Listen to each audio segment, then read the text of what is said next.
This is an open call. Ang tawag po namin yan ay conscience call to the AFP.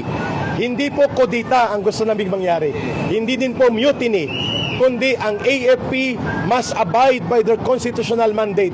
At ano po yung nakasaad sa konstitusyon? Article 2, Section 3. The armed forces of the Philippines shall be the protector of the state and the people. When the government, like what we are having right now under Marcos, does not serve the interests of the people, but rather facilitates the crime of plunder, it is only proper for the AFP to stand with the side of the people. Mapapadali ito lahat kung wala ng AFP sa likod ni Marcos. Pinipirmahan niya ang sindikato na budget na pinapalusot ng kanyang pinsan for the last 3 budget cycles.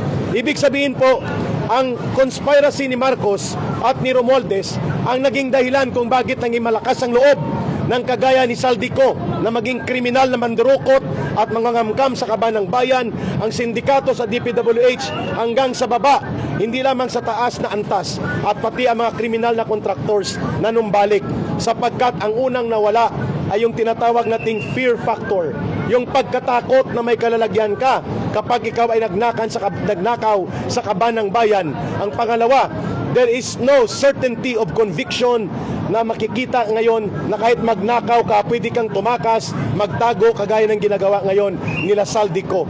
Iyan ang ating dahilan kung bakit lahat ng ito mapapanagot natin kung mapapalayas natin si Marcos sa poder at kapangyarihan.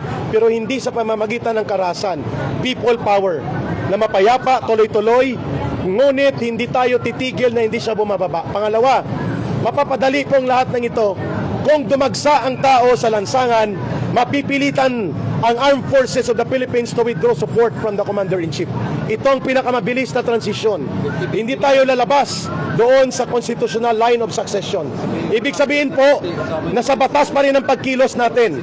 Let the constitutional line of duty of the Armed Forces be their call of conscience. Ano po yun? That the Armed Forces of the Philippines shall be the protector of the state and the people. And Marcos and Romualdez are not the state. They are not the government either.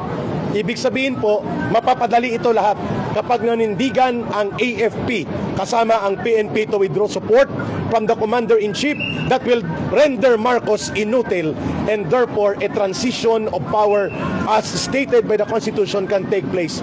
And then huhulihin natin si Marcos, si Romualdez at sila Saldico, papanagutin sila at bawiin ang ninakaw at dinambong na kayamanan.